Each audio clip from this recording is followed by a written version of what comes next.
Ngapa Emir? Pak, mbok Pak, Gong. Hah? Mbok Pak iki bapakmu. Wong bapake tak undang semere senenge ra Jawa-Jawa. Ngapa Emir? Kowe jane ndek utek ora to? Wah, gedene semene kok ora ndek utek. Apa anggapmu semene iki isine susu ya ora mungkin, Pak. Wis awake. Kowe iki ngerti ora? Durna kae nggawa Kurawa. Ngerti. Aku ngerti kok tok tantang. Aja kendel. Aku ki catur kendel kok.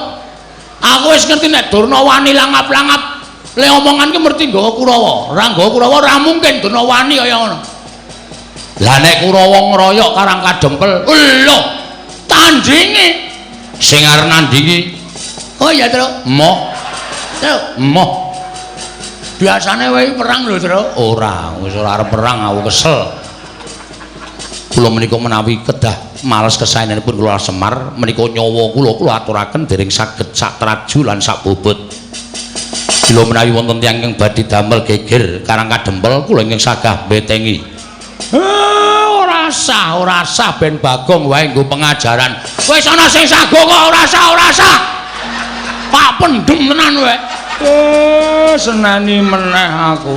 Wah, anggere loro ora tak suntikke kowe, yakin nengke wae nganti mbatang gong. Karo wong tuwa kok kaya ngono wae. Mengkel ya. Wis ana jalan keluar kok ora sah. Semari kita sumbang. Matur nuwun ora sah. Terus engko ora urung ngundang aku gong golekno silian. Nah. Mumet aku ki. Iya. Wes kendramu mangan. Nyuwun dipalilaipun Semar Kakang Semar Badranaya. Aku minangka wakiling Semar Badranaya.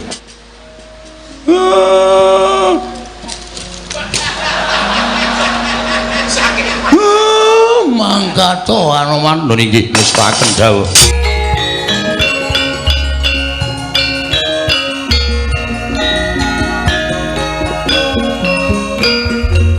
Al-Fatihah tujuh Kiseno Nugroho. Bismillah. Iki kok aku ora ngimpi apa-apa lah kok dayoh ting jedul. Lagi wae Anoman durung rampung nggonku nampa ature senggana. Penemban winantu ing suka basuki rawuhipun penemban. Gandak blekuduk suwaru gembal Sumarante. Awala. Iya Semar, slamet tekaku ning Sambikala Praptaku. Dipun sekecaken anggenipun lenggah penemban. Wis ora kurang prayoga Praptaku ning Karang Kadempel kene.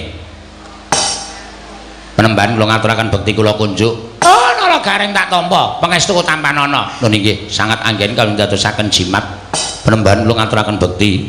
Petro kantong bolong tak tampa pangestu tampanana. Lho nggih, sangat anggen kawula dadosaken jimat. Penemban kula ngaturaken bekti kula kunjuk. Oh, Bagong tak tampa. Pangestu ning Begawan Durna tampanana ya Bagong. Lho nggih, sangat anggen kawula dadosaken jimat paripe. Dipun sekecakaken penemban. Wis ora kurang prayoga nggonku prapta ning Karang Kadempel. Penemban. Enten menapa? Sengkan-sengkan datan pepoyan rawuhipun wonten ing Karang Kadempel. Iki ngene ya Semar, cekak aos Bloko Suta. Ora usah dadak kalang-kalang rembuku, sing wigati tak jujuk wae. Supaya kowe enggal ngerti apa to sababe dene Begawan Durna kedarang-darang prapta ning Karang Kadempel dina samengko iki. Nggih. Niku langkung prayogi. Sowanku to praptaku ning Karang Kadempel iki sayekti dudu saka pribadiku dhewe. Nanging pancen aku diutus dening anak Prabu Duryudana. Yen anak Prabu Duryudana kuwi nampa sasmitaning Jawata. Ngestina lan para Kurawa bisa njayeng bawana. Sateman negara Ngestina saka kondhang kalukengrat yen to kudu tinunggon dening Semar Badranaya. Mula tumuli anak Prabu Duryudana utus kan Begawan Durna sowan ning Karang Kadempel. Ingkang wigati dina iki kowe tak tanting ya Semar. Kowe tak tanting maragake kowe wangsulan karo aku. Uripmu kepengin ajeg kaya ngene iki apa mukti? Nggih. Lah pripun to? Nek kula urip kepengin ajeg kaya ngeten iki pripun? Nek kepengin mukti pripun? Nek kowe kepengin ajeg kaya ngene iki uripmu sekeng ora duwe mlarat apa-apa sarwarkasa, ya wis ngono kuwi wae uripmu rasa dowahi. Ning yen kowe kepengin sugih, kowe kepengin duwe dadakan dina iki ayo, kowe melu aku tak boyong menyang negara Ngastina. kowe tak boyong menyang negara Ngastina, kowe momong marang para Sata Kurawa, kowe manggon ning negara Ngastina sak lawase uripmu. Kowe ora usah nyambut gawe, kowe ora usah ketayalan menyang sawah, menyang Tegal. Kabeh apa sing tak butuhake bakal dicawisake dening anak Prabu Duryudana. Aja kok wujuding tangan, nadyan sandang sarta Prabeya kabeh bakal diwujudi dening anak Prabu Duryudana lan diparingi dening anak Prabu Ngastina. Lho apa ora kepenak? Iki salah sawijining cara nggo ngowahi karo uripmu lho Semar, nggo ngowahi karo uripmu. Ing atase kowe kuwi sawijining titah, mongko kondang Kalukengrat. Persasat jagat iki iso nyebut pusaka ingkang bisa kandha, jimat ingkang bisa ngucap ki mung Semar Badranaya. Ning bareng padha tekan Karang Kadempel kabeh padha mlengos. Kabeh padha ngrasani karo kowe. Ing atase Semar ki wong kondang Kalukengrat. Lah kok omahe kaya ngene iki?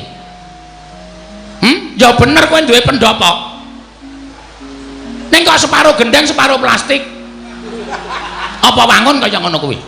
Nek kira-kira ora kuat gendengi, omong karo Begawan Durna, mengko tak kirim Semar. Ning ora kaya ngene iki, ora ngisini-sini. Ngono?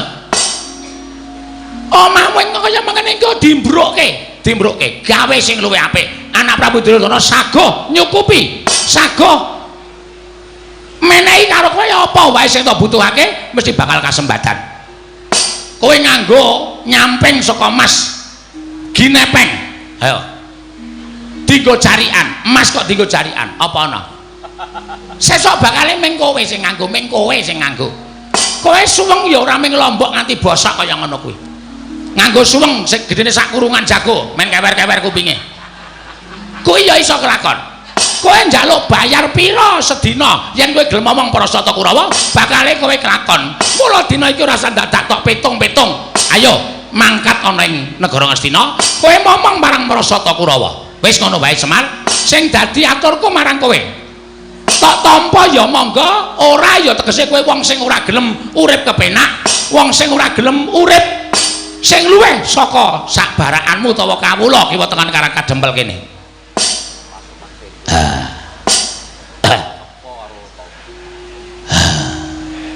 Ayo Mir mangkat ya Mir ya. Bagong kok mangkat piye to? Ketoke kaya menghanyutkan. Wis piye menjanjikan tenan lho, Tru. Tanpa neng sawah, tanpa neng Tegal dibayar. Wis duwe derajat, duwe pangkat. Ya mangkat yo. Kosek. Aja kesusu. Iki perlu dipetung ora kok banjur terus grusah-grusu kuwi ora apik kedadeane. Harus tak pikir apa meneh. Wong kowe iki ya urip rekoso tenan ning kene. Melu Kurawa malah merdeka wis. Kowe nang omah meng kari ungkang-ungkang tenguk lenggan dengkul apa Tru? Ora ngerti kata-katane. Sila tumpang kendangan dengkul. Apa muni? Ya muni wae. Plak-plek. Aku nek plak-plek iki ora kendangan dengkul. Kendangan apa? Sila tumpang kendangan dengkul. Ngkari kepenak ora usah mikir wis yo menyang yo. Kosek togong ora kesusu. Bapak iki arep kaya ngene iki sarwa petungan. Nek aku gelem mongko aku momong marang wong kang ambek angkara Budi Candala. Kuwi mengko aku bakal kelepetan dosa. Mergo sak apik-apike wong kuwi nek campur wong dosa bakal kelepetan dosa. Sak ala-alaning wong ki yen campur wong apik mesti ketularan becike. Kuwi tumrap aku ngono. Lah nek aku ngomong Kurawa iki mengko apa ora aku kebak dosa. Oh ngene Semar, kowe engko yen wis tekan negara Ngastina, engko para Sata Kurawa wis padha sarujuk bakal insaf. Bakal padha eling. Ora bakal padha tumindakan karo Budi Candala. Waton kowe gelem tekan negara Ngastina. Wis padha janji karo aku. Kurawa 100 cacahé klebu anak Prabu Duryudana. Mengko yen pancen wis kelakon Semar gelem ngomong marang para Sata Kurawa, bakal padha eling Purwodasena, ora nerusake ngene tumindakan karo Budi Candala. Ngono kuwi ature marang Begawan Durna. Mbah iya, tenan apa ora? Kuwi mengko iso dibuktekke yen to wis tekan negara Ngastina. Mula kang saka kuwi Semar, ora usah dadak tida-tida rasamu. Ayo saiki ngene. Mingkari kowe gelem apa ora? Ning jaba wis tak cawisake titian. Ya kuwi kereta kencana. Nggo mboyong kowe coba pikiran. Ing atase kowe iki ming drajating batur ming Panakawan kok dipethuk nganggo kreta kencana iki nek ora kanugrahan ra ora to Semar. Ayo. Munggah nang kreta kencana ditarik kuda 8 diret para wadyabala. Ning kono kowe bakal disebut-sebut sewijining wong kang bakal dadi pengayomaning para Sata Kurawa. Kowe manut karo aku ya Semar. Iki aku teko ki minangka dadi utusaning dewa ing bakal ngowahi uripmu, ngowahi kahananmu sing saka kahanan sing kaya ngene iki dadi kahanan sing becik, dadi kahanan sing apik. Mulai ayo bocah dina iki ora sandadak tida-tida. Ning wanter sabdaning anak Prabu Duryudana, Bapa Penemban Durna, menawi Semar dipun imingi-imingi utawi Semar badhe dipun paringi brana picis derajat pangkat tuwin kelengganing kenginggil ewadene Semar mboten kenggo kula sumanggaken dhateng Jengantika Bapa Durna Purba Wasesa kula borongaken dhateng Jengantika Bapa ing Sukalima. Tegese aku wis menang murba kalawan kowe. Yen kowe ora gelem tak gawa marang negara Astina, Semar, apa kelakon aku nggunakake cara-cara sing kasar. Apa kelakon aku kudu nggunakake cara sing nalisir saka angger-angger kautaman. Yen perlu Karang Kadempel kene iki tak bumi angus supaya kowe gelem pindah ana negara Astina, Semar Batranaya.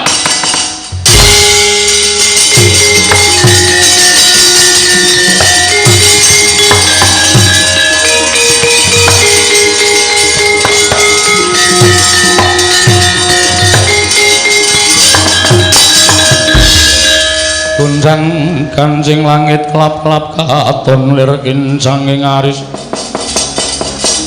Risang mawe kandrung sabaran katulu Bagong kowe arep ngopo?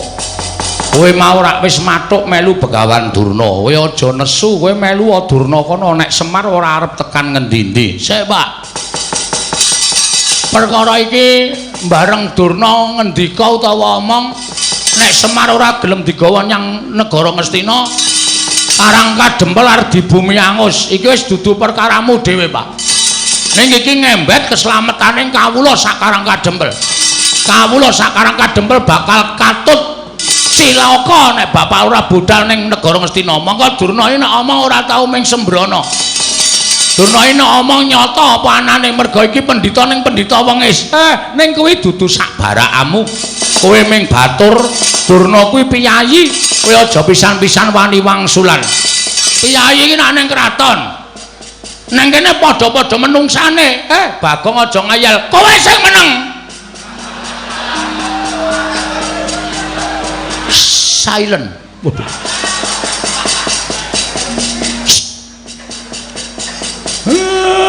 Aku ki bapakmu, aku ki anakmu. Lah iya manuta karo anak. Aja ngeyel. Iki tak rampungane. Kowe ora ana perkara karo kowe. Nek mung ngrasani sampean tok ora masalah, ora ana perkara karo sampean. Ning iki ngrasani Karang Kadempel Pak. Saploke aku dilantik dadi linmas Karang Kadempel ki. Aku ora trima nek ana wong ngrasani rusaking Karang Kadempel. Sakarepmu nek kowe dikandhani ora nggugu sakarepmu. Ala becik bener luput lakonana. Mulane kowe meneng wae. Wong tuwa ngeyel ora. Dusi sisan kowe. Bong lantil lho kowe. Wong tuwa ora apa-apa arep didusi ora. Penemban, lho iki Bagong. Lho ora basa. Tak basanono iki ra urung ming dadine padu. Mula ora ana wong padu kok basan-basanan iki ra ana. Aku ngoko sampeyan ya ngoko. Sajake kowe rada nesu karo aku, ora ming sajake. Asline nesu. Perkara ndi sing marai kowe nesu? Kowe kok dadak ngrasani omongmu sing terakhir mau muni piye? Nek Semar ora gelem tak boyone negara Ngastina, Karang Kadempel tak bumi angus. Terus saiki kowe sampeyan mikir ora? Nek Karang Kadempel mang bumi angus niku sing dadi korban ora ming Semar, ning kawula sak Karang Kadempel. Sing ora ngerti kenthang kimpuling lelakon, samangsa-mangsa kathahe suwek kenthange metu. Piye, Truk? Ora ngerti kenthang kimpuling lelakon ngono tok ora sak mangsa-mangsa. Wah, iya kuwi bahane gareng ya. Heeh. Samangsa-mangsa ora ngerti kenthang kimpuling lelakon pojok pleret teng kanan kok dadi tok sempyok aradan. Kowe ndek rasa kamanungsan ora, Mbah? Duwe rasa kamanungsan ora aku tak takon karo kowe. sampean diutus Boyong Semar. Wis cukup kuwi wae rembugane, ora usah blender mrono-mrono. Ora usah bering ngulon ngecat. Rembugan nek Semar gelem diboyong memang boyong ora masalah. Nek Semar ora gelem diboyong wis adile wong takon kuwi diwangsuli, adile wong jilih kuwi disilihi. Nek ora diwangsuli ora disilihi ya wis kudu nrimo. Ora terus ngamuk kaya ngono kuwi. Loh, sejati apa? Sejati ki rokok. Murah kuwi. Sejatine pancen kaya ngene iki niatku.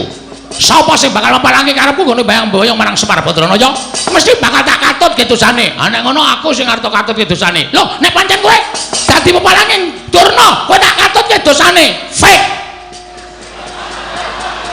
Apa gong fake? Fake iki apa? Kuwi lho sing dingolesi weteng kuwi lho. Fake iki maksude wis tok. Berarti ki masalahe ora karo Semar, saiki dipindah masalahe karo Bagong. Mergo sampeyan ngendikake sapa sing ngepalangi karepe Durna, tetep dadi mungsuhe Begawan Durna. Aku sing dadi pepalang. Loh, apa kowe wani karo aku? Lho aku tak takon, kapan aku rawani karo kowe? Aku tak takon. Wis, kapan? Wiwit Bagong Cenger lahir saka ngendi, Pak? Mbuh. Bagongnya asli sapa, Pak? Mbuh, aku ora caturan. Wiwit Bagong lahir Cenger saka wetenge Simbok. Simbok sapa? Mbuh. Bagongnya karo sapa ora wedi, watone gegarane siji. Bener, wis kuwi tok. Nah aku bener, aja kok menungso. Dewa mudhun wae Bagong ora gigrik. Gong, lambene sing apik, Gong. Kok nyebut dewa barang iki lho. Wah, waduh. Mudar kowe. Ngono nek Bathara Narada apa Bathara Guru tekan kene piye? Ya ora dewa wis. Kok mulak-malik to kowe? Heeh. Aku ya ngedeg-deg ya. Wong ki menggo sumbare kok senengane medan-medani truk. Dewa mudhun aku ora wedi. Dadi sampean ora usah gleleng. Apa rumangsamu sampean nggo soto Kurawa pirang-pirang dianggep Bagong wedi karo sampean. Loh, nek ngono kowe wani karo Begawan Durna, sing tak wedeni awamu. Ayo, nek pancen kowe wani karo Begawan Durna, nendi papane wong neter kanthi dayan. Aku manut, metu Jawa. Piye? Metu Jawa. Wis tenan yakin metu Jawa? Ora getun. Goa sawat tekrek ndasmu lho. Sore-sore omongane ora. Njaba golek nggon sing jembar. Ayo, Bagong kalah karo Begawan Durna, bumi langit tanggep. Wah, kowe iso ngalahke Begawan Durna, sasat iso njero langit. Semar boyongen, waton kowe iso nglangkai kuwandane Petruk. Oh.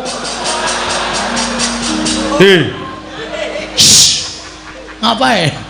Aku ora melu. Meng disilih batange kok terus cengelmu kuwi. Nyilih kok batang ora. Meng sedhela, gah. Nek arep sumbar nggo awake dhewe. Wonten iso nglangkai batange Bagong Boyo Semar Badranaya. Oh, lakon mati tereng apa kowe?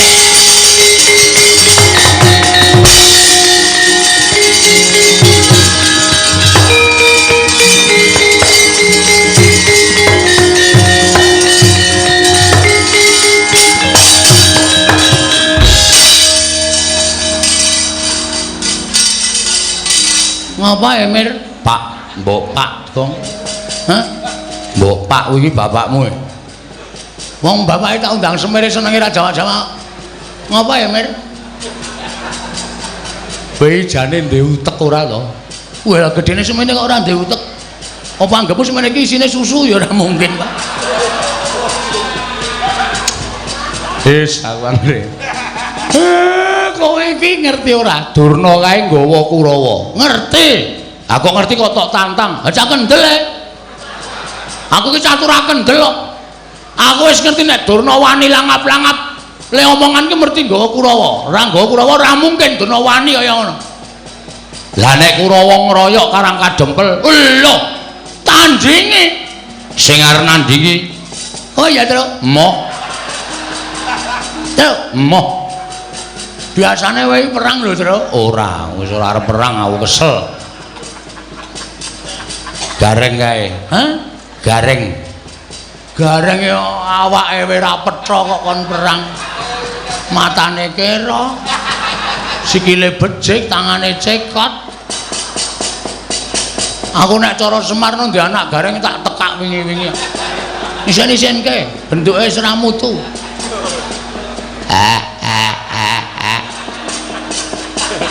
Rasa nangis. Aku arep bali wae, Pak. Aja lehmu nyambut gawe rung rampung kok arep bali. Sapa sing arep nandingi? Waduh. Sapa ya, Pak? Lah, rak tenan to. Genti takon to. Jamak lumahe wong dalan takon genti takon, Pak. Man, Wonten dawuh. sini, Man. Inggih. Wonten dawuh iki lho, Ra. Kowe karo aku kan kanca. Inggih. Kowe kelingan jaman tak tutke dan ngetutke kowe nyabrang segara anu goleki Dewi Wara Sembadra kae. Lho. Sapa to? Sinta. Heeh. Sinta Kemutan. ketemu karo buta cangkeme amba banget. Halo. Degya kala togok. Udu. Wil katak sini. Kelingan ta kowe? Kemutan. Sapa sing ngandani kowe nek kowe ning jero wetenge buta? Sapa? Petruk. Wo. Kudu aku apa mbiyen? Didi. Terus jaman kowe arep diserbu prajurit Ngalengka, sapa sing ngandani? Ki Lurah Nala Gareng. Aku ngandani apa ya mbiyen, Mas? Panjenengan mboten ngandani napa-napa, minggandul ngalor ngidul mangan melu mangan. Apa-apa kon bayari. Kowe keluwihanku nang kono kowe. Nek ora ana aku, apa isih? Apa mesti ora bakal suda sangumu, ya ta? Inggih. Man, Wonten dawuh. aku ki anake Semar. Semar ki bapakku. Semar arep dibebeda karo Begawan Durna. Arep diboyong sarana peksa. Aku tak takon karo kowe. Kowe isih tresna karo bapak ora? Tasih kula kaliyan Ki Lurah Semar menika tresna sanget. Nek Semar lara, Kula tentu ngraosaken sakit. nek Semar mati, Kula kecalan. nek ana sing arep mateni Semar, Kula mboten trima. hei, Kurawa arep boyong Semar. Arep mateni Semar, arep mateni kawula Karang Kadempel. Piye, kowe kira-kira wani ra musuh Kurawa? Rung tepung to? Dereng. Engko tak kenalke sik. Bar kuwi terus dijotosi. Oh nggih, ngestaken dawuh. Sago. Sagah. Ada jalan keluar. Ya. Tenang wae. Wis Pak, tentrem. Tentreme ngopo? Sing arep mungsuh Kurawa Anoman. Senggana mbok ya wis mboten napa-napa Ki Lurah, mboten napa-napa. Kula menika menawi kedah males kesaenanipun Kula Semar menika nyawa kula aturaken dereng saged sak traju lan sak bobot. Bila menawi wonten tiyang ingkang badhe damel geger Karang Kadempel kula ingkang sagah betengi. Ora sah ben Bagong wae nggo pengajaran. Wis ana sing sago kok ora sah. Pak pendem tenan wae. Senani meneh aku. Wah, anggere lara ora tak suntikke kok yakin nengke wae nganti mbathang gong. Karo wong tuwa kok kaya ngono wae. Mengkel aku. Wis ana jalan keluar kok ora sah. Semari kita sumbang. Matur nuwun ora sah. Terus engko ora urung ngundang aku gong golekno silian. Nah. Mumet aku ki. Iya. Wes kendramu mangan. Nyuwun dipalilahipun Semar Kakang Semar Badranaya. Aku minangka wakiling Semar Badranaya.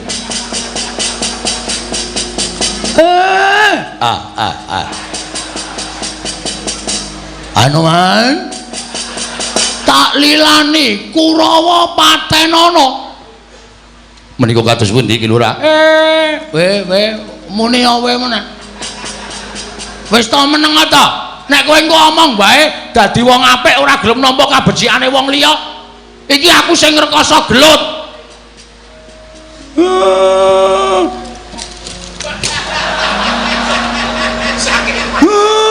Mangkato Anoman. Lho nggih ngestaken dawuh.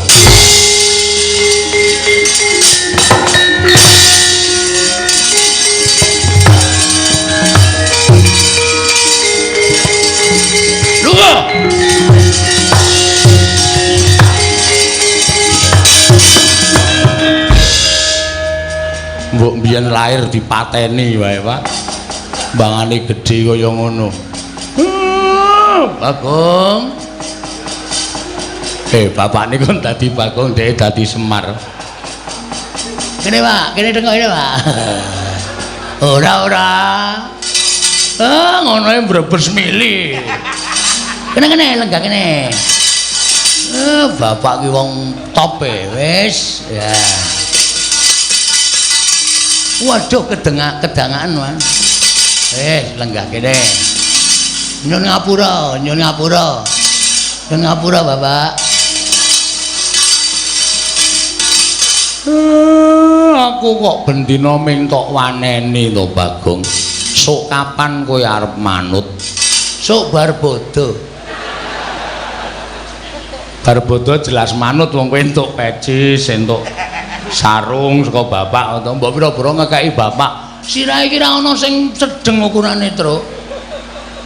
Jare ngono nek si Semar iki sirahe kok 84 piye? Cilik banget to? Ora ana sing sedeng, aku iki seru arep nukokke. Aja do rame. Truk. Pripun, Pak? Kawula Karang Kadempel konsumise rada adoh, mergo iki bakal dadi perang gedhe antarane Anoman karo para Sata Kurawa. Nggih, ngestoke dawuh. Bagong kowe ya ngewangi aja ming meneng wae. Siap. Ngestoke dawuh, Pak. Nala Garing kowe ya ngewangi aja ming meneng wae. Nggih, Pak, ngestoke dawuh. Wis ngono wae, mengko nek kira-kira perang saya mbondo kalani Petruk kowe matura karo aku. Lho niki ngestokaken dawuh. Pun paripurna, Pak. Monggo. Bapak mlebet wonten ing griya kula tak medal njawi. Iya. Sing ati-ati ya, Bagong. Sampun mboten kirang prayogi. Nggih ngestokaken dawuh, Pak. Wis purna gatining pepanggihan madaning padukan Karang Kadempel. Nalika semanten katingal sigra manjing telenging Baliwisma Kelurahan Mayantaka. Eling-eling sipating pamong parandene lamun katinon kanthi permana jati. Kaya tumurun ing Sang Hyang Bathara Ismaya ingkang katingal gumebyar busanane. Tata lho, Man. Nggih. Rombongan Kurawa ketoke wis nyedak saya nyedak. Begawan Durna pancen bener ngendikane Bapak. Nek Durna wani drangap-drangap ucape ngono ae mesti nggawa Kurawa. Yo, cedhake yo. Nggih, istaken dawuh. Kilurah Bagong sampun tumut-tumut mangke mindak risak araganipun. Cekaping ngabdipun Anoman. Weh, ya ora ngono, ora iki desaku nek aku ora melu-melu kok ndak dukani karo Bapak. Inggih, Kilurah Bagong. Sayo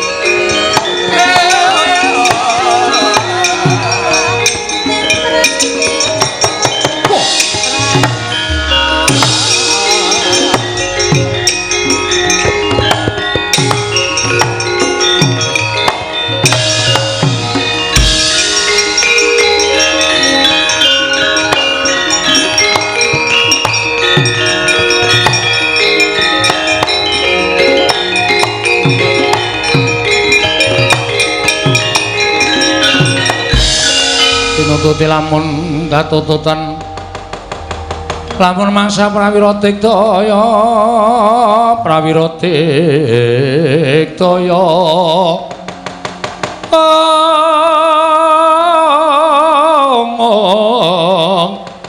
ora nanggono magawe gelarira wang-wang.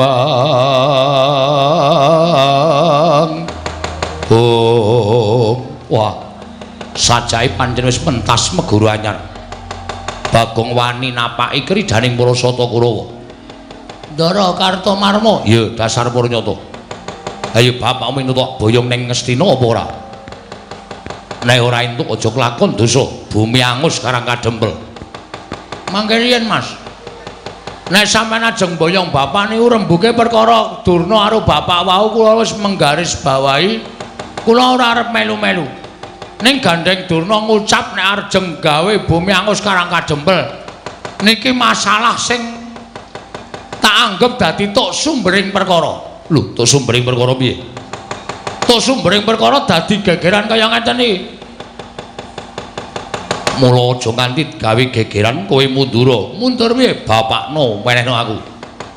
Nek bapak mboten purun diboyong, Karang Kadempel tak bumi angus. lah niki kula ora mbelani sapa-sapa ning kula mbelani Karang Kadempel. Ora sandadak kanthi pawadan kowe mbelani Karang Kadempel. Ning sing wigati kowe nggondheli bapakmu tak boyong ning Ngastina. Upama tak gondheli kowe arep apa? Lho, ora basa karo aku. Aku kuwi kadang nata kowe mung batur ora basa. Basa ya gelut ora ya gelut, percuma. Nggo ngapa kula dadak basa karo sampean? Wani karo aku. Apamu sing tak wedeni? Ora minggat kene merganing patimu. Dibantangane ana mak. Wah, setan iki. Man, Wonten dawuh. kowe iki standby ning kono. Nun, Kowe iki standby ning kono. standby menika menapa? Maksudku kowe siap ning kono, kene iki wis mempenge. Malah nang kene mangani kacang-kacang dipepe. Iya. Rene, Inggih ngestaken dawuh kula. malah dene arep mbelani. Lho. Gawa munyuk barang arep babar ledek munyuk kowe. Aja ngawur. Iki arep munyuk ning satriya. Ngerti ora? Tau maca buku urung kowe? Anoman Gembong Mangleawan ya iki. Lho. Anoman sing kondang kawenang-wenang. Ah, mulane kowe aja waton iso terus nantang karo Bagong. Ayo saiki nek pancen sampean wani karo Bagong mungsuhmu do aku ning iki. Anoman iki Ming munyuk sing dindelke apane? sing dadi nyatane mo Kartomarma. Wah, edian ora basa karo aku, jangkar karo aku. Sakarepku wis ana Anoman kok arep sapa-sapa ora wedi aku. Ayo, kon maju munyuk kuwi. Tugele sirahe tak cangkinge sirahe. Hah? Wonten dawuh. Arep dicangking sirahmu. Sinten sing ngajeng nyangking? Iki Menika sinten? Kartomarma. Kadange Prabu Duryudana. Rampunge, Mas. Sendika. Aku tak ngasuh. Iya. Nang gelas kae es teh sapa? Nggen kula. Tak ombe ya. Iya. Munyuk kok tuku es teh iki cara ngendi? Iki apa sing jeneng Anoman? Ya dasar Puranyata. Ora kukut barisanmu aja takon dosa. Kelakon aku yang bakal ngrampungi para sata Kurawa. Maju sangat tebak dadamu ini marganing matimu Anoman.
Petruk barang melu perang we nglabuhi desa ya Mas.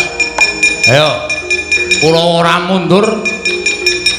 Mungsuhe Petruk kanthong bolong pecah siramu. Mangsa bi.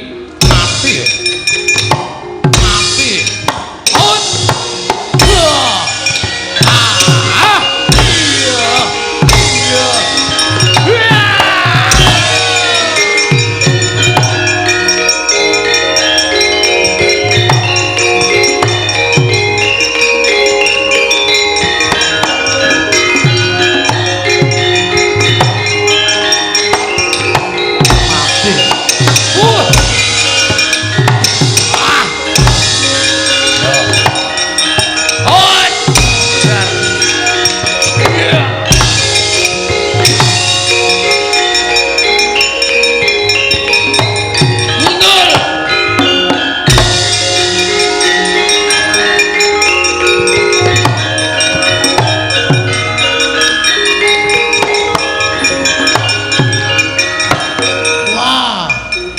Galeng balang tangan cekot sikil becik kal pelang ora sah kokean gunem tanpa guna mungsuhe nala gareng sumbalmu kaya yak-yak ayo sing dadi nyatane pecah siramu nya wedian piye reng mumet dase terus Andino kok maju. Kono kowe wae kono. Aku cah ringkih kok. Wah, dan ganti Petruk. Ganti anane ya. Mudah.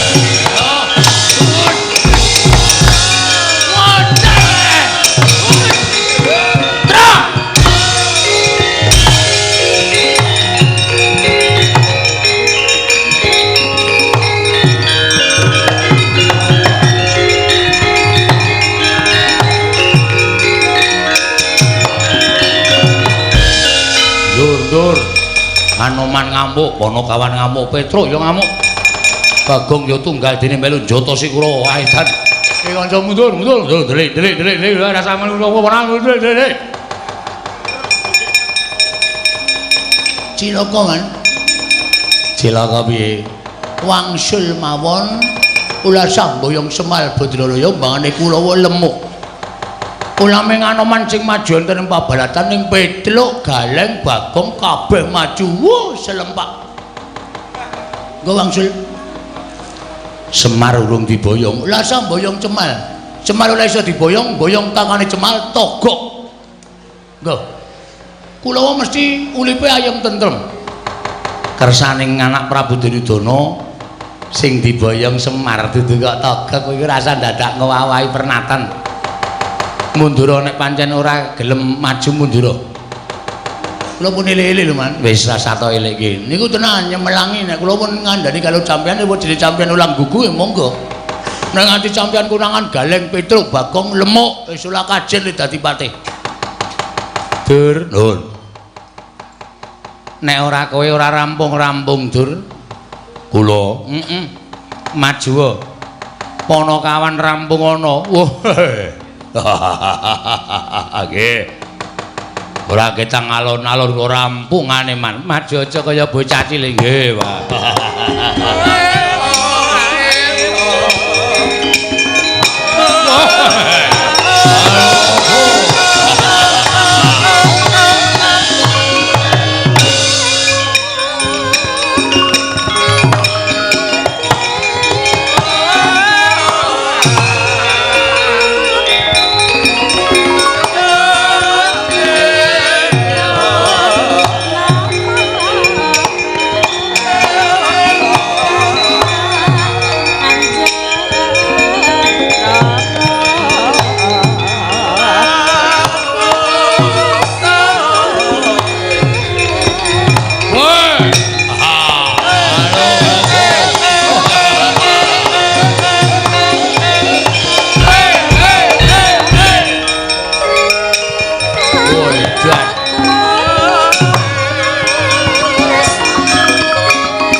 Ndara Dursasana ya.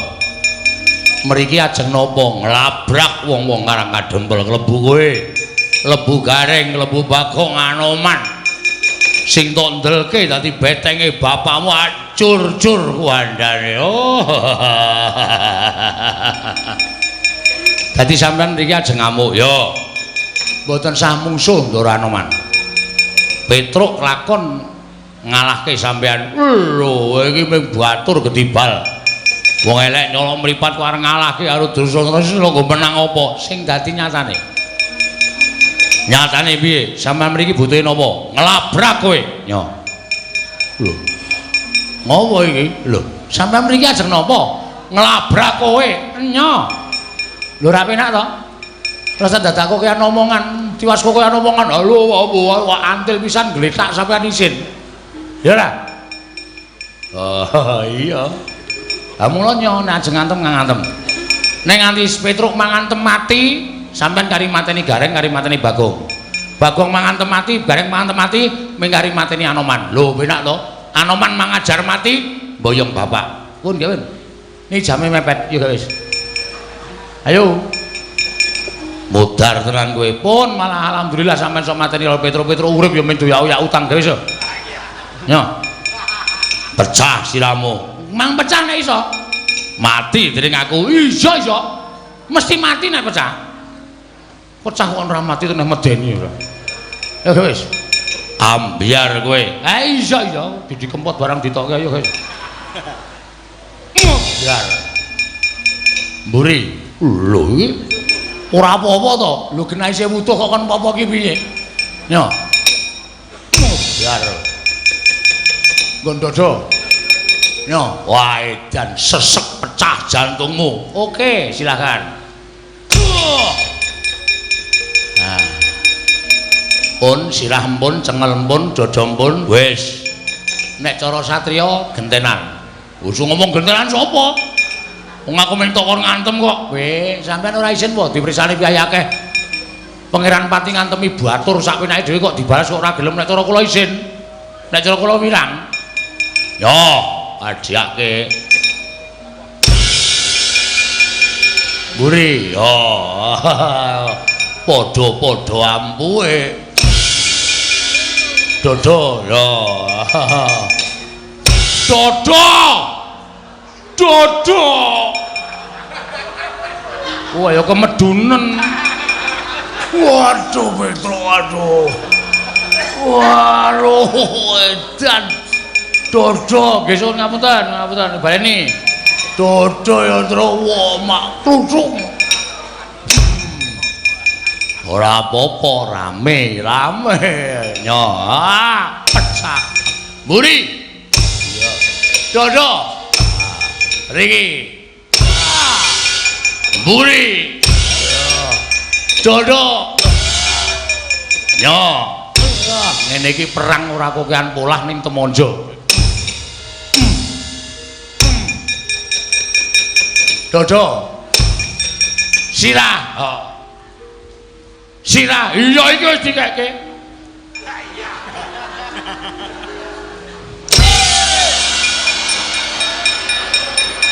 sip kok entuk palu semono gedene Kong palu nggo nutuki aspal tak sile men modar mate ora ambo ya ambo kaya awak tutuk nganggo palu sing nggo ngremuk aspal modar Dir turu kok neng dalan iki lho tangi aja kaya bocah cilik aduh man mumet banget man mumet piye Petrus setan ditukke sirah kula ora diantem-antem mbul nyeluk Bagong kok palu gedhe banget ladalah man vertigo kula piye vertigo napa-napa kuwalik pripun niki lah tak gawa Kakang Penemban Durna pripun Kakang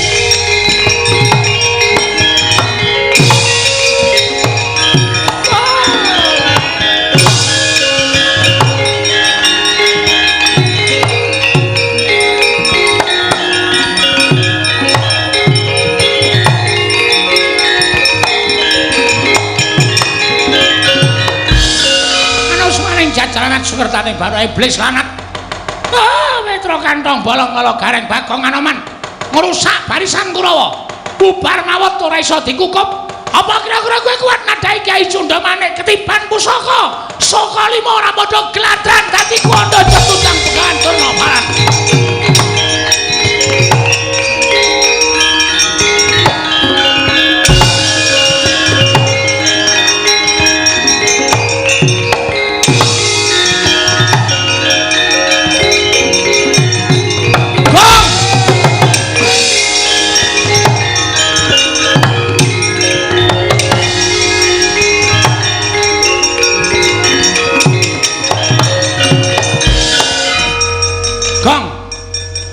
Kowe arep ndi? Rada mlayu mungsuh Begawan Durna ming gawa pusaka murup sak obor. Pucuke kok do Anoman mlayu ora tanggung jawab. Kowe arep mlayu ora tanggung jawab. Truk. Mbelani wong tuwa iku kudu tata nyawa. Tak adepane. Kowe ngerti ora? Ora. Ngono tak kandhani. Durna gawa pusaka. Ora wedi aku. Pusaka kae ampuh. Tamake Gunung Jugruk Segara Asat. Nek ming kowe karo aku nyunyuk Cundamanik modar kabeh. Terus mlayu wae.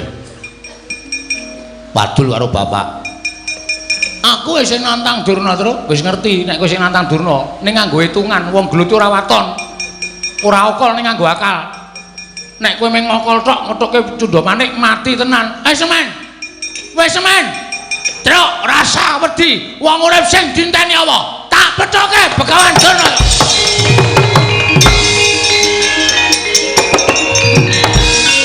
Asemi ra nututi to kowe. Ayo ora wong kandhane ngeyel kok.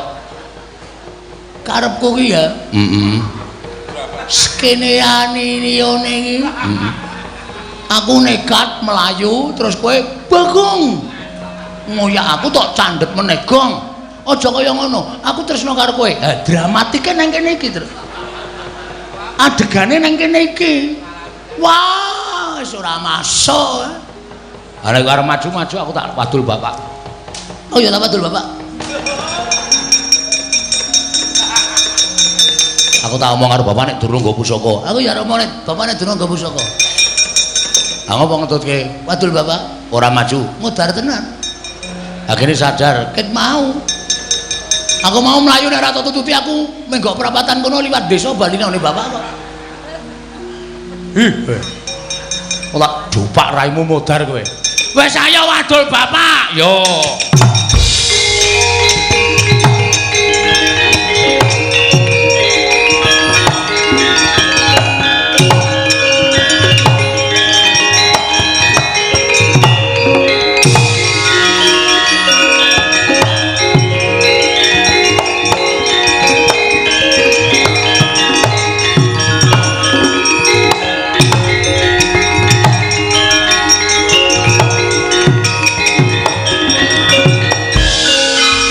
Petruk Anoman mlayu-mlayu ngopo kowe ya mlayu Bagong ya mlayu.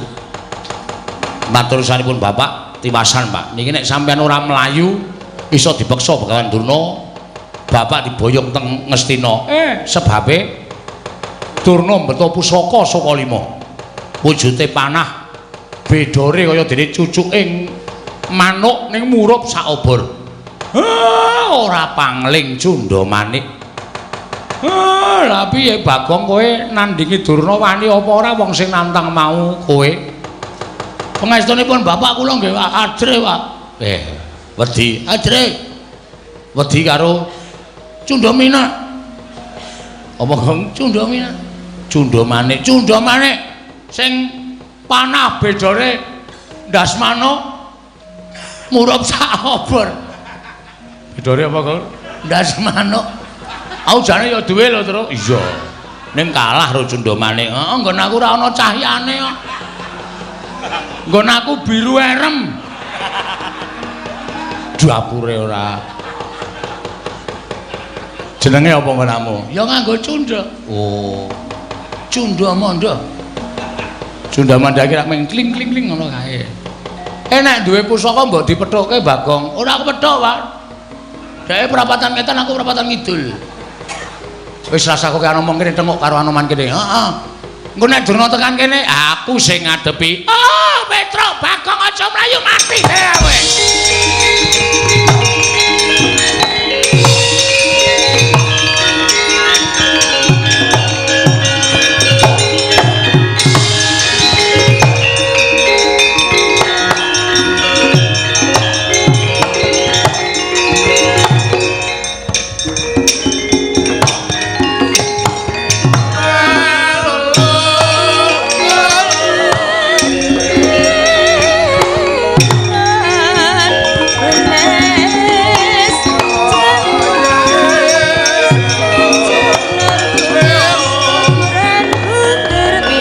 Durna panalinganira lumajaring ratri linenggak jangganira kapisanan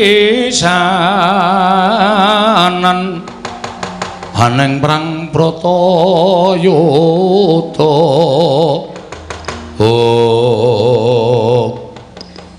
Ayo aja padha ndelik ning mburine Semar.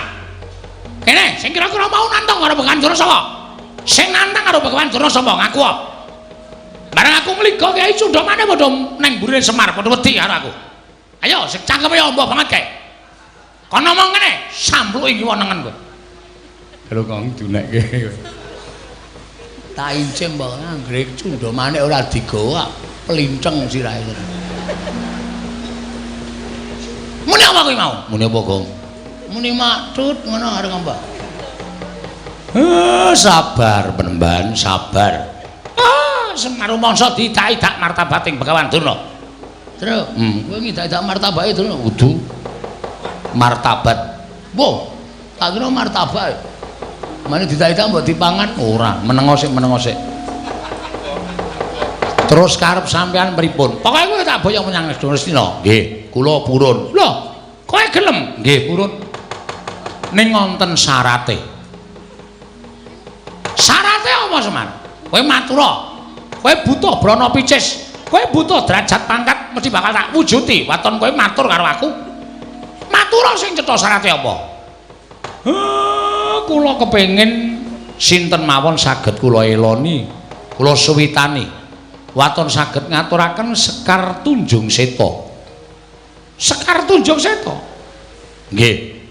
Nek sampeyan iso ngaturake Sekar Tunjung Seta enten ngarepan kula, esuk iso ngaturake sore kula boyong teng Astina. Sore sampeyan iso ngaturake Sekar Tunjung Seta, esuk kula mang boyong teng negara Astina. Lole kentos walu gembol monyor-monyor duneng dungkul wana dadi alas dadi ana. Sekar Tunjung Seta iso disebut tegese gumelar ana ing jagat nyaluk pamit tak golekane Semar.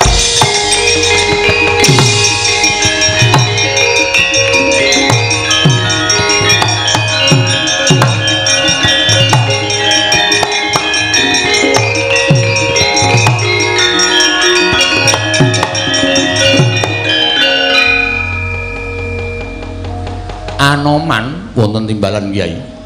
Ngopo kowe? Menapa kula nggih kedah ngaturaken menapa sampun paduka ngendikaaken Semar ora kena banci ndemban siladan. Matur sinuwun Prabu Rama Wijaya, nek iso ngaturake Sekar Tunjung Seta aku mesti sowan ning Pancawati. Terwaca dawuh panjenenganipun Kyai Semar kula nyuwun pamit wangsul dhateng Pancawati. Iya sing ati-ati sungkemku katur sinuwun Rama Wijaya. Nggih ngestaken dawuh. Kilura Petruk nyuwun pamit. Hati-hati ya Man, aku ngaturke panuwun. Nggih. Wis bantu karo Karang Kadempel. Nggih. Dawah sami-sami Kilura. Kilura Bagong kula nyuwun pamit. Hati-hati ya, Nyok. Nggih. Kowe bali rene ora? Nggih, kula temtu wangsul mriki menawi pikantuk Sekar Tunjung Seta. Tak anti-anti sak praptamu Anoman. Aku kapang karo kowe. Nggih. Kapang. Wong ora ngerti basa iso senengane omongane. Terus mbok ora plak-plek terus. Kowe iki nek angel iki terus anarkis ya. Ya wis ben ora. Wis ndang bali kono. Nggih, ngestaken dawuh. Iya, Anoman sing ati-ati ya aja kaya bocah cilik nggih, ngestaken dawuh.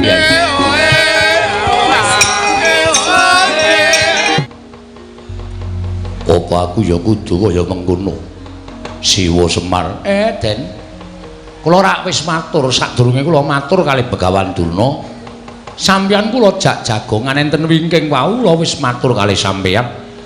Kula sagu dipun boyong dhateng negari Ngamarta. Ning watandara-ndara kula Pandhawa saged ngaturake Sekar Tunjung Seta.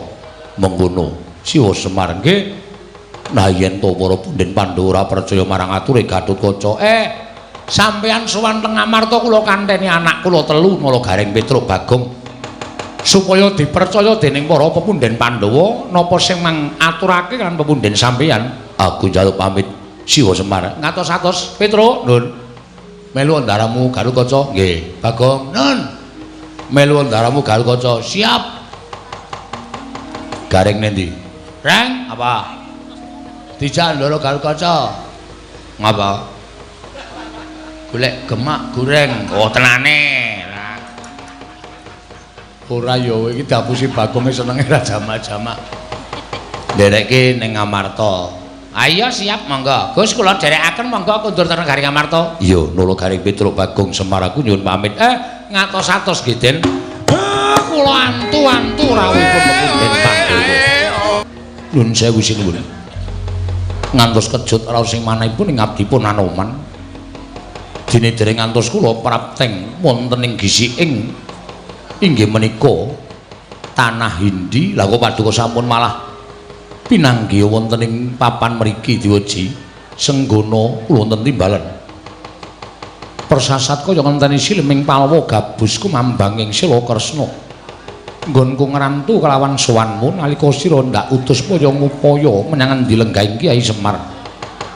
Tumuli panjenengan ingsun nganti kelawan kadang ingsun Lesmana ingkang wigati mung kepengin sumusul menyang endi papan ningsi Senggana nggone pinanggih kelawan Kakang Semar. Berkamaestu paduka kula sampun pinanggih kaliyan Kakang Semar. Banjur menyang endi lenggahing Kyai Nayantaka mapan wonten ing tanah Jawi, pernahipun wonten ing Karang Kadempel. Sedaya panjenenganipun sinuwun Prabu Pancawati sampun kula aturaken. Nanging mugi andadosna ing kawuningan jebul wonten neruba ingkang dipun suwun dening Kyai Semar. Pepanggil ingkang disuwun dening Kyai Semar wujude apa? Anoman. Mboten sanes Gusti kula ingkang sinuwun ing Pancawati menawi kedugi saged ngaturaken wujudipun Sekar Tunjung Seta. Kyai Semar badhe wangsul dhateng negaring Pancawati lan momong dhateng kula warga paduka Gusti kula ingkang sinuwun. Wujude apa? Sekar Tunjung Seta sinuwun.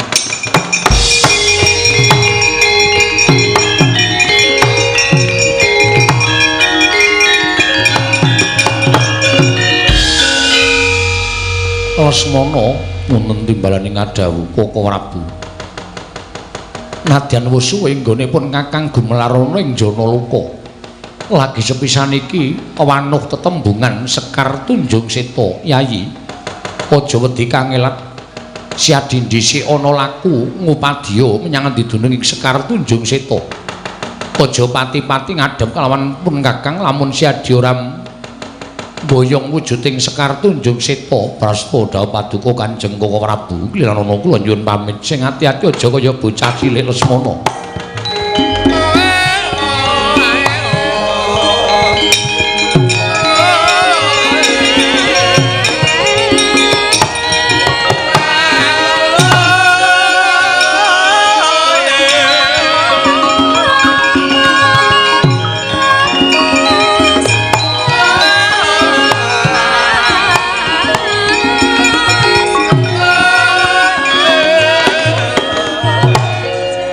Anoman wonten timbalan. Bareng kadangku Kyai Lesmana wis mungkur ninggal kalawan panjenengan ingsun. Melang-melang penggalipun Kakang kuwi ninggal jejabang ning tepining Balumbang para paduka. Ayo padha ditututi lakune Lesmana adoh diceraki-cerak didoi. Nuwun ngestaken dawuh. Sira Anoman ngambah dirgantara kelawan panjenengan ingsun. Ngawat-awati lakuning kadangku Kyai Lesmana monggo Diwaji kula dherekaken. Yayi Koko Prabu wonten timbalaning Adawu sampun keladuk anggen paduka namung Sungkawa krana ngrantu dhateng sowanipun ing putra ing Pringgondani Mongko nyatanipun Gatotkaca sampun kepareng sowan. Tumuli Katimbalono menggah purwa madya lan wusananipun Koko Prabu lenggah ingkang langkung prayogi. Lur diandangu dhateng sowanipun anak kula pun tetuka. Yayi Prabu kasinggihan mekaten. Kula Gatotkaca wonten timbrani ngadhawuh Kanjeng Prabu. Yen munggo pawartani nggir nggonira ingsun utus sowan marang Karang Kadempel ingkang saperlamboyong kelawan Kakang Semar Badranaya. Mugi dados ing kawuningan kula sampun lampan sapejagung kalewan Kyai Semar inggih Siwanaya Taka. Lan menapa sampun paduka dawuhaken sampun laturaken dhateng Siwa Semar Badranaya. Namung yen dados ing kawuningan Wa Prabu wanter ngendikanipun Siwa Badranaya. Bilih Siwa Semar sagah momong dhateng para Pandhawa tuwin suwita wonten negari Ngamarta. Nanging wonten pepanggil reruba ingkang dipun suwun dening Kyai Semar. Pepanggil reruba wujude apa nggih maragake matur marang wakmu ing Ngamarta. Mboten sanes kejawi namung ingkang winastan Sekar Tunjung Seta. Koko Prabu sinten ingkang saged amboyong Sekar wujud Tunjung Seta? Wonten ngarsanipun Kyai Semar inggih menika sayekti ingkang badhe dipun mung dening Kyai Nayantaka Wa Prabu Ngamarta. Miyat langening kalangguan aklar pandan moncar tinon lir kekonang surem sorot tetan padang kasor lan pacaring purnaming gegono dasari mangsa katiga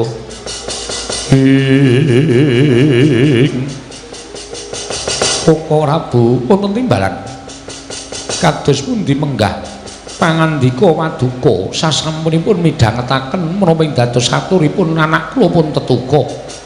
Yayi ingkang nggadhahi pakulinan nasak kelenging wana minggah harga tuwin medhun jurang manjing telenging Karang Pradesan mboten sane kejawi namung kadang paduka pun Yayi Janaka. Menapa mboten langkung prayogi menawi babakan menika kapasrahna dhateng kadang kula pamadi. Arjuna kula wonten paring adhawuh murudyake maju kene Dimas kadangipun Kakang Yayi Janaka.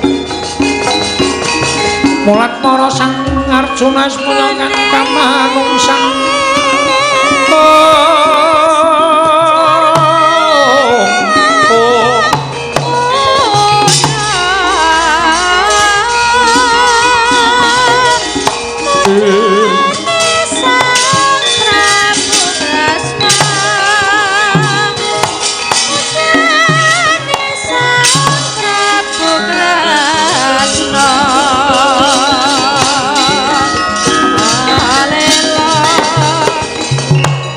Arjuna wonten timbal wonten ature anakmu ing Pringgondani lamun Kakang Semar keduga diboyong marang Praja Ngamarta nanging kudu nganggo bebono wujuding Sekar Tunjung Seta.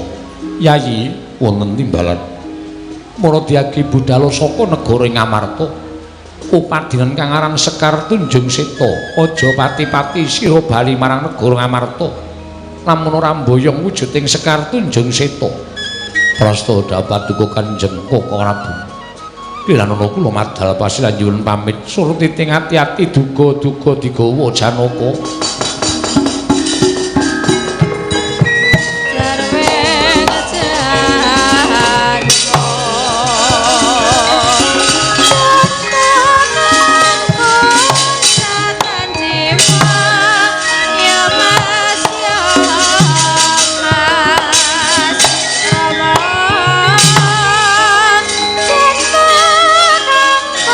Mulat para sang Arjuna sumenya kang kamanungsan kasrepan tingkahing mungsuniran padha kadang ing nolo garing dalem ana kawan Petruk wonten dawuh Den Bagong dalem Gus apa pancen kepara nyata yen to wong atuhamu ya bapakmu paring dawuh kelawan anakku Gatotkaca bapakmu keduga kabuyung marang negara Ngamarta lamun Pandhawa bisa ngaturake wujuding Sekar Tunjung Seta. Nggih, kula krungu dhewe kok, Den. Malah kula didhawuhi kalih Bapak Semar nderek Ndarakarkaca menika dados seksi menapa dados aturipun Ndarakarkaca mbok menawi para pepunden Pandhawa mboten pitados. Ning kula pancen krungu dhewe. Nek Bapak purun diboyong ning kudu ngaturake Sekar Tunjung Seta. Ndara niku asli kula mboten gawe-gawe. Gunjang kanjeng langit kelap-kelap katon lir kincang ing risang mawe gandrung ing kodeng sutaning galih Sang Arjuna bawani dereng nate midhanget ing winastan Sekar Tunjung Seta. Nalika semono jroning kodeng penggaling Sang Janaka emut lawan panguwasaning para Jawata sigra tanpa taliwara nilar sangya para panakwana kawan minggah wonten ing undaran Dirbawana sowan Sang Asih Prana.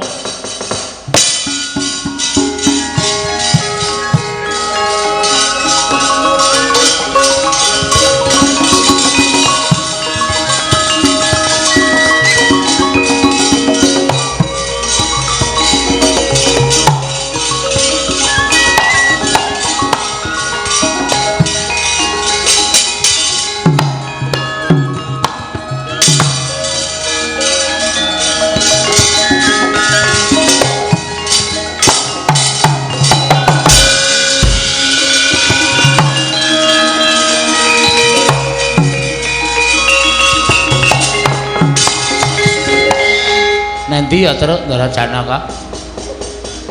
Nah mestine sowan dewa. Apa mabur dadak ning Indomart. Mbok sik apik omongane terus. Aku iki takon tenanan, aku ya wangsulan tenanan. Wis kowe ora rasa dadak mikir sing aneh-aneh. Tur kuwi ora kewajibane awake dhewe mbantu karo Ndara Janaka. Wong ade mung dadi seksi. Ha terus nunggu ning negara Ngamarta wae. Mbuh mengko sapa sing entuk Sekar Tunjung Seta ya kuwi awak dhewe upama Pandhawa ora entuk sing entuk Anoman ya dhewe terus budal ning Pancawati. Nek sing entuk Begawan Durna ya piye meneh kodrate kaya ngono ora bakal bisa diselaki. Ha. Yo tunggu ning Darawati wae ya Kang yo. Ya, nggo kertu ora? Rasah. Nggo kertu ora. Nggo cegalek, cegah-cegah dengkulmu mlacot ora.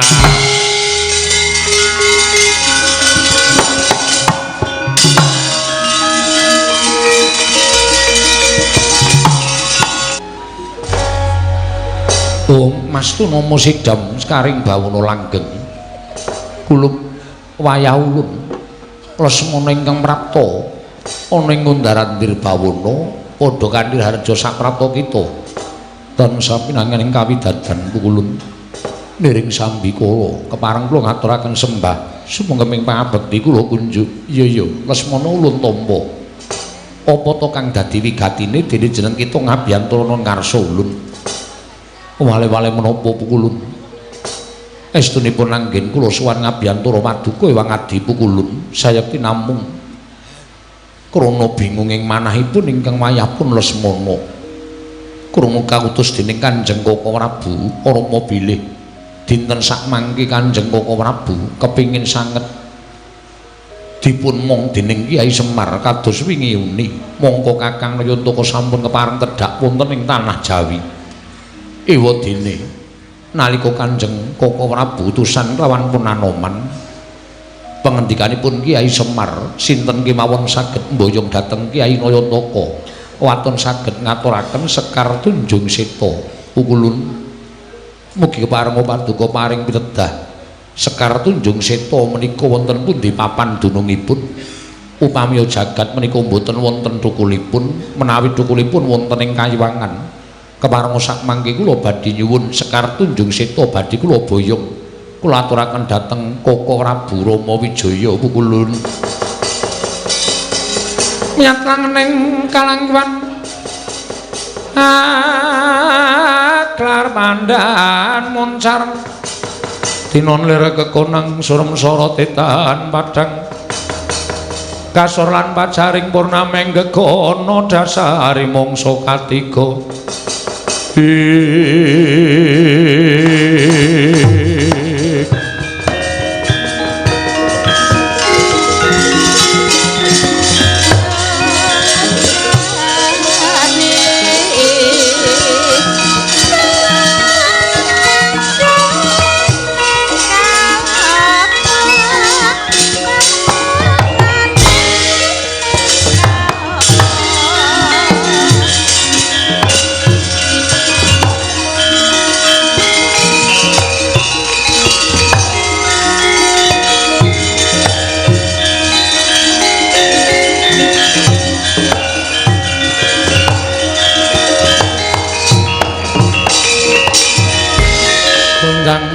enjing langit kelap-lapaton lir kincang ing risang mawe gandrung Arjuna ingkang ngabyan loro kasinggihan pukulun ana wigati apa nggir sumengko nggon musuhan ana kelawan ngersani ulun wale-wale menapa pikulun dinuta dening Kanjeng Koko Prabu Darma Kusuma Kilan ngulari wonten pundi wujudipun Sekar Tunjung Seta duh pukulun semban kula menawi paduka wuninga kepareng mambabaron ingkang sejati dadi ngewayahipun Janaka pukulun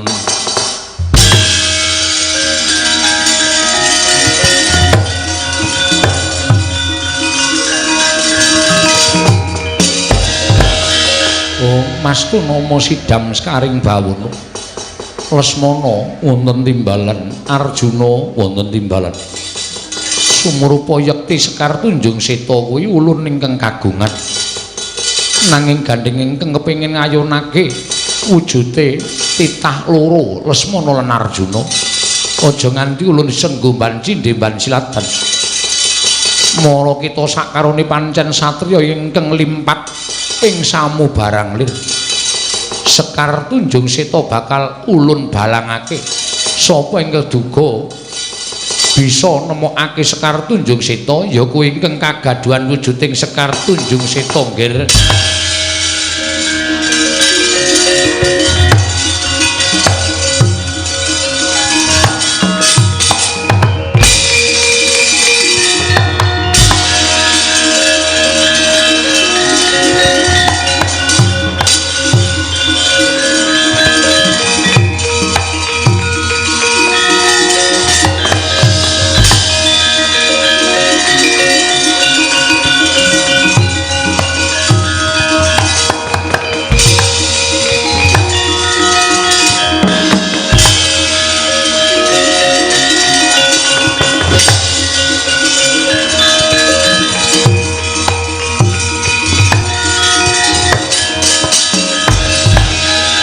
Raden Janaka sing gedhe pangapuramu nadyan kowe luwih enom nanging kurang cukat trampil trengginas nggonmu mlayu Raden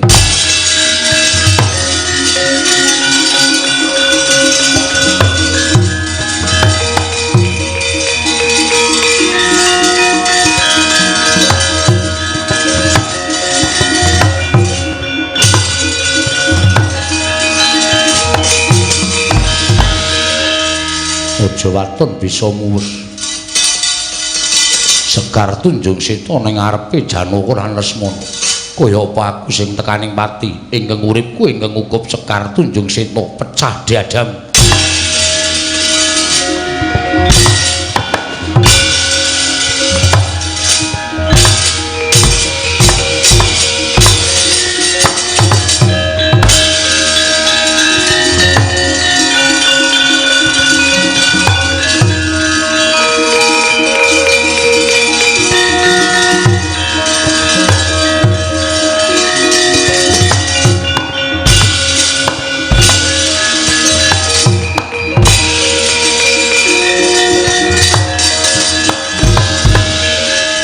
keket ganya rebut Sekar Tunjung Seta nalika semanten satriya kekalih padha digdayane padha trampile mila nalika semanten bledug mangampak-ampak lebur kasaputing angit dupi pisah satriya kekalih galoning jagat gawaning para dewa kembang pisah dadi loro ingkang dinasta Raden Janaka Sekar Tunjung Seta parandri mangking diasta dening Raden Lesmana ya Sekar Tunjung Seta nanging awarni biru kagiat kadra wekasan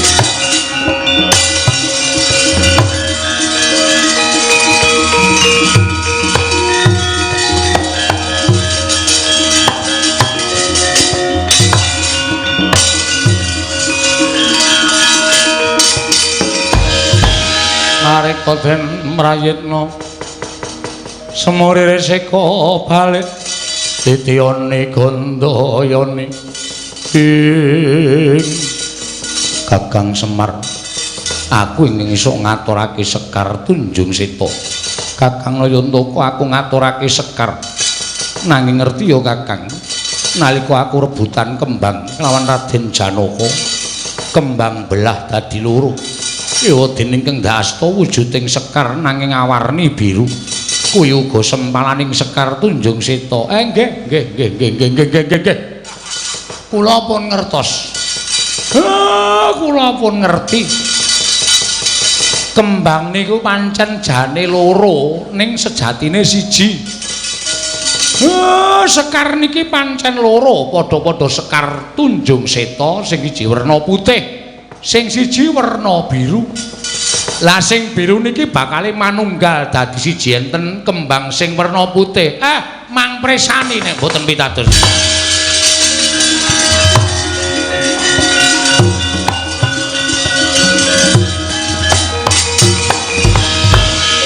ben tunggalake Sekar kalih dadi nyawiji dadi sisi Sekar Tunjung Seta ical wujuding Sekar Tunjung Seta nenggih Sang Dewi Kanastren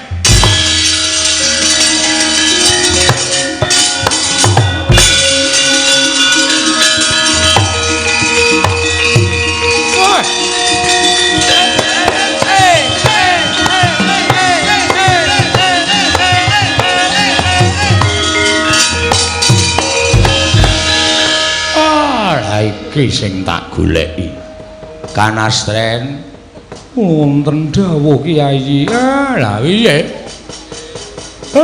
nggonmu tak simpen ana ngersaning Sang Asih Prana wujuding kembang apa usana dawuhe Iwang Pikulun padha wenang Kyai Semar sampun dados dawuhipun Sang Asih Prana bilih Kyai Semar kedah mapan wonten ing tanah Jawi dados pamomonging para kawula sak tanah Jawi suwita wonten negari Ngamarta Kyai. Ben sampun midhanget piyambak to. Nggih niki omongane bojo kula Kanastren niku sing ajeng kula nut. Dadi kula wis ora isa lunga saka tanah Jawa mriki. Kula tetep ajeng suwita ngersanipun para Pandhawa. Ndedheple kamukten wonten negari Ngamarta.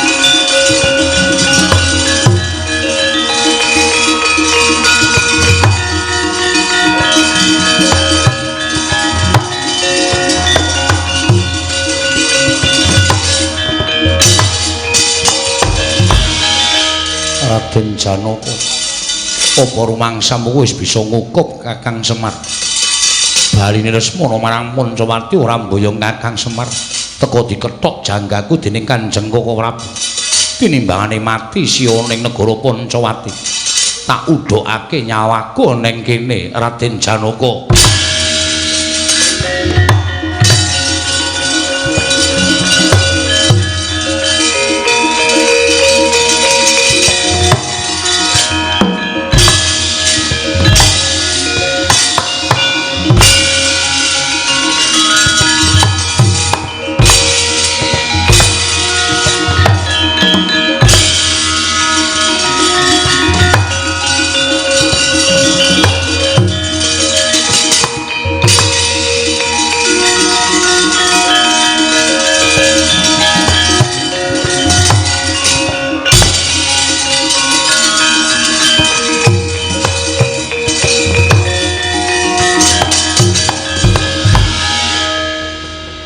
Kyai Lesmana teka malah kaprawasa tiba ning ngareping pun Kakang Koko Prabu mugi dados ing kawringan sadosipun kula saged angrebat wujuding Sekar Tunjung Seta nanging diripun rebat dening Raden Janaka satemah kula bandha ida kaliyan Raden Janaka Koko Prabu kula sumanggaken nggugu karepe dhewe semingkira tak trajangi Raden Janaka Lesmana.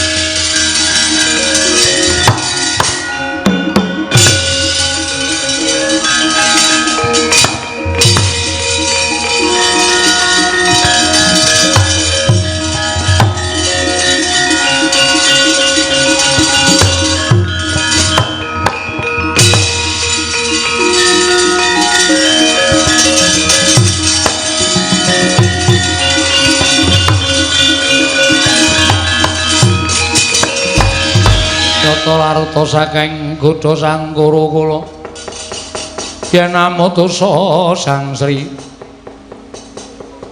ana wujuding Nalindra iki sapa? Nuwun sewu. Yen sampeyan nyuwun priksa kalawan aku Nalindring Ndrawati Sang Prabu Sri Bathara Kresna. Sang Prabu Sri Bathara Kresna. Ya pancen kepara nyata. Sinuwun Nalindring Pancawati Prabu Rama Wijaya, Prabu Rama Wijaya. Nlonjong botol tindakmu. Sumengko nggonmu tindak arep menyang endi? Nedya mbelani kelawan adhiku lanang. Lho, sapa Raden Lesmana? Ingkang pinulosara dening Raden Janaka aku ora nrimakake. Prabu Kresna semingkira aja gawe pepalang. Janaka bakal tak kendharat. Lho kosek Arjuna kuwi ngadangku taruna. Dadi sapa ingkang bakal ngendhak sira kelawan adhiku Janaka ya mungsuhe Natandrawati. Gandeng kowe mbelani karo adhimu Lesmana, aku ya mbelani kelawan kadangku Yayi Janaka. Apa sira wani kelawan panjenengan ingsun? Sing tak wedeni apamu? Ora minggat ketiban Kyai Wijaya lakon sirna margalayu, ketiban senjata cakra baskara ora remuk awakmu aja dundang Natandrawati.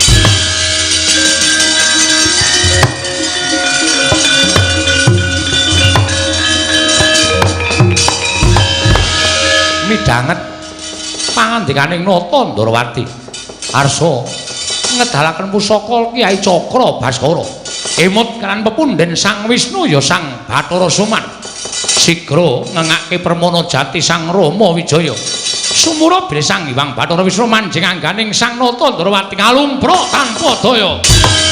Kulun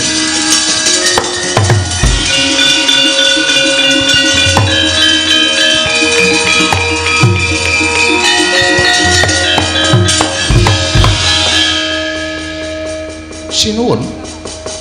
Lah kok dadi sampeyan malah nyembah ning ngarsaning Natandrawati. Duh kulun Sang Hyang Bathara Suman. Mboten nginten babar pisan bilih paduka sampun kepareng nilar dhateng jasad kula. Tumunten manjing angganipun Nalindring Ndrawati. Ing mekaten nyata sampun pana menapa ing dados sasmita paduka Sang Hyang Bathara Suman. Bilih sampun meh purna kewajibanipun ingkang wayah pun Rama Wijaya teka paduka sampun nilar dhateng jasad kula. Namung ewa semanten pukulun keparenga dinten sak mangke malah kula lega dene kula sampun saged nitik dhateng kasuwargan kula. Prabu Kresna samangke keparenga menawi sampun titiwahyaning mangsa kala tumapak ing gati. Telas tulising nata ing Pancawati keparenga kula badhe manjing kasuwargan kula inggih menika wonten angganipun nata ing Ndrawati sinuwun.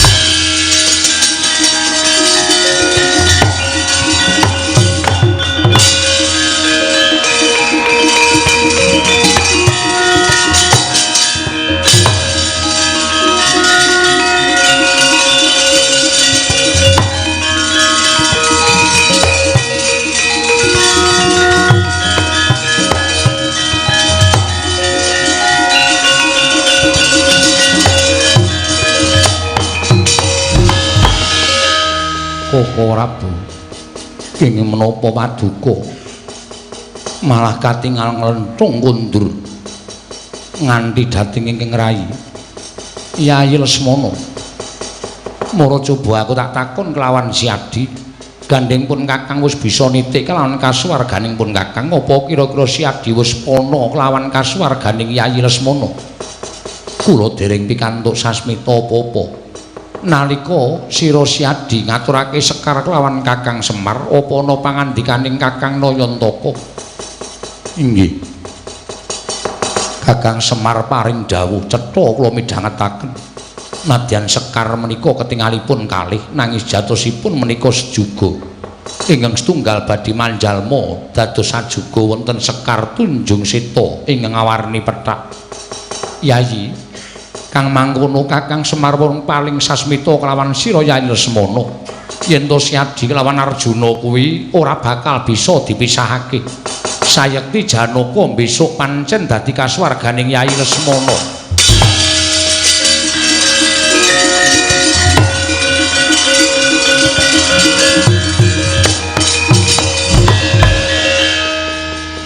Menapa mekaten Koko Prabu wis lelakon iki pancen wis disengaja dening panguwasaning para dewa supaya pun Kakang lan Siadi bisa ngawuningani bakal calon kasuwarganing pun Kakang lan Siadi. Koko Prabu kasinggihan mekaten ayo ngenteni wahyaning mangsa kala ana ing negara Pancawati besok kapan telas turising nata Pancawati apa dene kadangku Yayi Lesmana bangsa kula dherekaken Koko Prabu.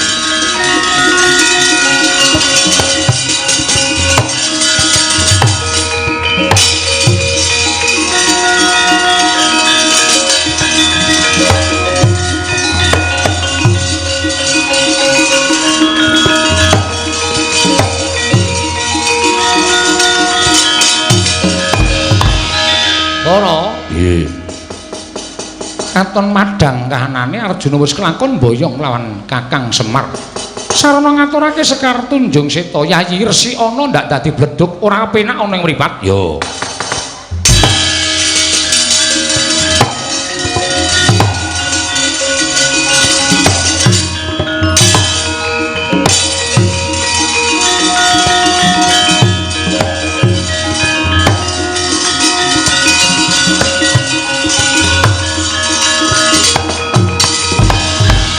Arsa madangi jagat tumungup-mungup paning sapucak ing wukir marebak bangsa mirat keneng soroting surya mega lan gunung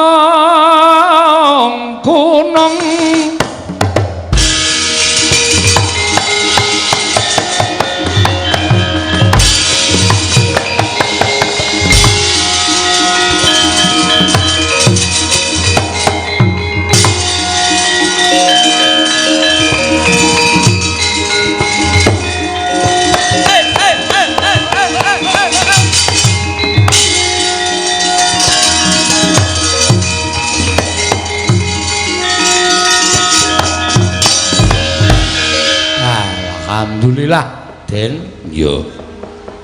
Sampun dumugi paripurna. Semar yo. Mugi-mugi sedaya manggiya wilujeng niring sambikala. Kula ugi ngaturaken menawi wonten lepat kula lan kirangipun nang kula nyuwun gunging samudra pangaksami jer kula titah lumrah. Semar yo. Lan ugi kula minangka dados wakilipun para kanca-kanca kula. Menawi wonten lepat anggenipun ngayahi dalu kala wau kirang meranani wonten ing penggalih. Sepisan malih kula menungso ing kedununganina lali salah apes lawan mati. Yo Semar. Sura Sudira Jane Kang Rat.